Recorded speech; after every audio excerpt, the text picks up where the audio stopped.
అనేది కొంచెం ఇంపార్టెంట్. గ్రామ పంచాయతీలలో ఈ శానిటేషన్ పరంగా టీమ్ 5 ని మనము గ్రౌండ్ లెవెల్ ఇంప్లిమెంట్ చేయాల్సినటువంటి బాధ్యత అందరికీ ఉంది. మనం నేర్చుకున్న అంశాన్ని మళ్ళీ రీకాల్ చేసుకుంటున్నాము. ఈ సందర్భంగా శిక్షణ పరంగా ఈరోజు 19వ తేదీ సర్పంచులకి, ఉప సర్పంచులకి, మరి పంచాయతీ కార్యదర్శులకి ఈ శిక్షణ ఇవ్వడం జరిగింది. అదేవిధంగా రేపు 21వ తేదీ చలంచెర్లలో ఉన్నటువంటి మోడల్ ఒక ఎస్డబ్ల్యూపీసీ షెడ్ నందు అక్కడ ఉన్నటువంటి గ్రీన్ అంబాసిడర్ అంటే హరిత రాయబారులకి మరియు అక్కడ ఉన్నటువంటి సిఆర్పీలకు కూడా ట్రైనింగ్ ఇవ్వడం జరుగుతుంది. అదేవిధంగా 26వ తేదీ అందరూ ఎస్హెచ్జి గ్రూప్స్ సభ్యులందరికీ కూడా దీని మీద అవగాహన నిమిత్తము మండల పరిషత్ కార్యాలయంలోని 26వ తేదీ ఈ నెల శిక్షణ అనగా 3 రోజులు శిక్షణా కార్యక్రమంను మనం ఈ రోజు ఒక సెషన్ కంప్లీట్ చేసుకున్నాము. అదేవిధంగా 21వ తేదీ చలంచెర్ల ఎస్డబ్ల్యూపీసీ షెడ్ నందు ఒక సెషన్ కంప్లీట్ చేసుకుంటాము. అదేవిధంగా 26వ తేదీ మళ్ళీ మండల పరిషత్ కార్యాలయం మీటింగ్ హాల్లో కూడా క్లాస్ రూమ్ పరంగా ఒక సెషన్ ని కంప్లీట్ చేసుకోవడం జరిగింది. మొత్తం కూడా ఈ టీమ్ 5 చుట్టూనే తిరుగుతుంది కాబట్టి దీని మీద పూర్తి అవగాహన పెంచుకుని మీరందరూ కూడా గ్రౌండ్ లైన్ లో దీన్ని ఇంప్లిమెంట్ చేసి సత్ఫలితాన్ని తెచ్చుకోవాల్సిందిగా నేను అందరినీ రిక్వెస్ట్ చేస్తున్నాను. Thank you very much. అందరూ గ్రీన్ విలేజెస్ లో మనము సుస్థిరాభివృద్ధి లక్ష్యాల్లో భాగంగా మనకి 9 థీమ్స్ ఉన్నాయి. సో ఈ 9 థీమ్స్ లో కూడా మనం ఇప్పుడు ఈ యొక్క థీమ్ 5 అయినటువంటి క్లీన్ అండ్ గ్రీన్ కి సంబంధించి మనం మార్నింగ్ సెషన్ అంతా కూడా క్లీన్ అండ్ గ్రీన్ గురించి తెలుసుకున్నాము. అదేవిధంగా గ్రామ పంచాయతీల్లో ఏ విధమైనటువంటి ప్రికాషన్స్ తీసుకోవాలి, గ్రామ పంచాయతీలు పరిశుభ్రంగా ఉండేదానికి చేపట్టాల్సినటువంటి చర్యలు ఏంటి, ఆల్రెడీ గ్రామ పంచాయతీలు ఏ విధమైనటువంటి కార్యక్రమాలు అనేది ఈ యొక్క థీమ్ 5 కింద చేస్తున్నారు అనేటటువంటి విషయాలు అనేది చెప్పడం జరిగింది. అట్లాగే భవిష్యత్తులో ఇంకా నూతన టెక్నాలజీకి అనుగుణంగా కూడా మనం ఈ యొక్క క్లీన్ అండ్ గ్రీన్ కి సంబంధించి ఏమేమి కార్యక్రమాలు చేపట్టాలి అనేటటువంటి విషయాల గురించి కూడా క్షుణ్ణంగా మనం తెలుసుకోవడం జరిగింది. సో ఓవరాల్ గా మనకి ఈ రోజు ఇప్పుడు ఆఫ్టర్నూన్ సెషన్ లో మనకి ఏమవుతుందంటే ఈ థీమ్ 5 అనేది మనం చెప్పినప్పటికీ కూడా మనకి మొత్తం థీమ్స్ అనేది 9 థీమ్స్ ఉన్నాయి. సో ఈ 9 థీమ్స్ లో కూడా ప్రతి ఒక్క థీమ్ కూడా మరొక థీమ్ తోటి కోరిలేట్ అయ్యేది ఉండడం జరుగుతుంది.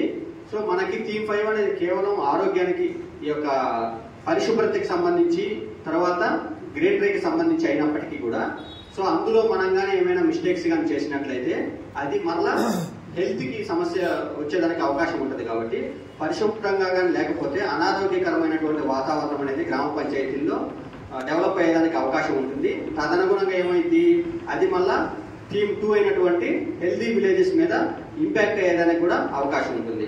అదేవిధంగా మనకి థీమ్ 6 కూడా మనకి ఇన్ఫ్రాస్ట్రక్చర్ కి సంబంధించి కూడా self sufficient villages with infrastructure అని చెప్పేసి ఉంది. సో ఈ ఇన్ఫ్రాస్ట్రక్చర్ డెవలప్ చేయడంలో భాగంగానే మనకి గ్రామ పంచాయతీలో క్లీన్లీనెస్ ని కూడా మనం ఇంప్లిమెంట్ చేసుకోవాలి. అదేవిధంగా థీమ్ 4 వచ్చేసి వాటర్ సఫిషియెంట్ విలేజ్. సో ఇట్లా ప్రతి థీమ్ కి కోరిలేట్ ఏ విధంగా అవుతుంది అనేది ఆ అంశాల గురించి ఇప్పుడు మనం డిస్కస్ చేసుకోవడం జరుగుతుంది. అందులో భాగంగా ఇప్పుడు వరుసగా మనకి థీమ్స్ లో ఏమేమి ఉన్నాయి అనేది ఒకసారి మనం మరలా పునశ్చరణ అనేది చేయడం జరుగుతుంది. సో మొదటగా మనకి థీమ్ 1 కి సంబంధించి ఏమేమి ఉన్నాయి, ఇంటరాక్షన్ మోడ్ లో చెప్పాల్సి ఉంటుంది. చెప్పండి. థీమ్ 1 యాక్చువల్ గా ఏంటి మనకి? Poverty free villages. Next theme 2 healthy villages. Theme 3 child friendly villages. Next theme 4 water sufficient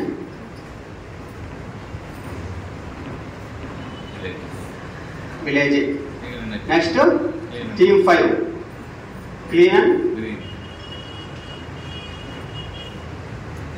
green village. Next theme 6 మనకి సెల్ఫ్ సఫిషియంట్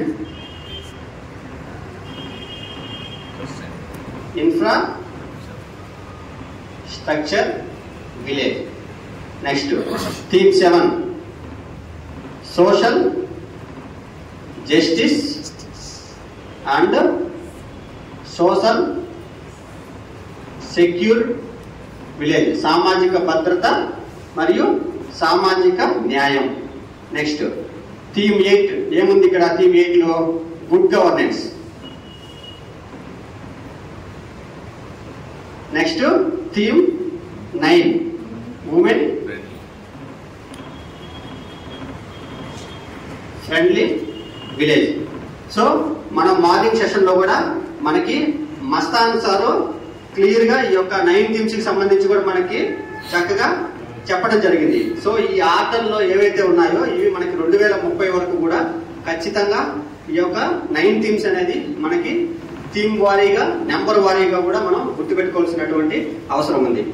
వాటర్ సఫిషియెంట్ ని కానీ మనం కానీ మిస్యూజ్ కానీ చేసినట్లయితే, వాటర్ సఫిషియెంట్ కాకుండా దాన్ని పూర్తిగా ఎక్కువ కానీ వాడేసేసి వృధా కానీ చేసినట్లయితే అది మళ్ళా తిరిగి ఏమవుతుంది? పరిశుభ్రత మీద ప్రభావం పడేటటువంటి అవకాశం ఉంది. కాబట్టి మనకి ఉన్న వనరుల్ని, నీటి వనరుల్ని చక్కగా మనం. అందరికీ నమస్కారం. నేను కావలి రూరల్ మండల ఎంపీడీఓ మాట్లాడుతున్నాను. ఈరోజు కావలి మండల పరిషత్ కార్యాలయం మీటింగ్ హాల్ నందు గౌరవనీయులైన పంచాయతీ సర్పంచులకు, ఉప సర్పంచులకు, పంచాయతీ కార్యదర్శులకు మనకి ఏదైతే సస్టైనబుల్ డెవలప్మెంట్ గోల్స్ ఉన్నాయో వాటిలో 9 థీమ్స్లలో 5వ థీమ్ అయినటువంటి క్లీన్ అండ్ గ్రీన్ విలేజ్, దీనికి సందర్భంగా వీళ్ళకి శిక్షణా కార్యక్రమం, ఒక్కరోజు శిక్షణా కార్యక్రమం ఈరోజు జరిగింది. ఇదే విధంగా 21వ తేదీ మనకి హరిత రాయబారులకు మరియు అక్కడ ఉన్నటువంటి సిఆర్పీలకు చలంచెర్లలో ఉన్నటువంటి ఎస్డబ్ల్యూపీసీ షెడ్ నందు సెగ్రిగేషన్ మీద అక్కడ ఎస్డబ్ల్యూపీసీ షెడ్ మెయింటెనెన్స్ ఇవన్నీ కూడా ఆ గ్రామంలో వాళ్ళకి అవేర్నెస్గా కల్పించిన నిమిత్తం ఒక శిక్షణా కార్యక్రమం జరుగుతుంది. అలాగే ఈ నెల 26వ తేదీ కూడా ఎస్హెచ్జి గ్రూప్ వాళ్లకు కూడా ఈ శిక్షణలో భాగంగా 26వ తేదీ మండల పరిషత్ కార్యాలయం మీటింగ్ హాల్లో ఒక్కరోజు శిక్షణ కార్యక్రమం జరుగును. మొత్తం మీద ఈ థీమ్ 5కి సంబంధించి 3 రోజుల శిక్షణ కార్యక్రమం నిర్వహించమని మనకి స్టేట్ నుంచి కావచ్చు, జిల్లా నుంచి కావచ్చు మనకు ఆదేశాలు ఉన్న కారణంగా ఈ 3 రోజుల శిక్షణ కార్యక్రమం నిర్వహించే నిమిత్తం ఈరోజు మొదటి రోజు శిక్షణ కార్యక్రమాన్ని ఇక్కడ నిర్వహించడం జరిగింది.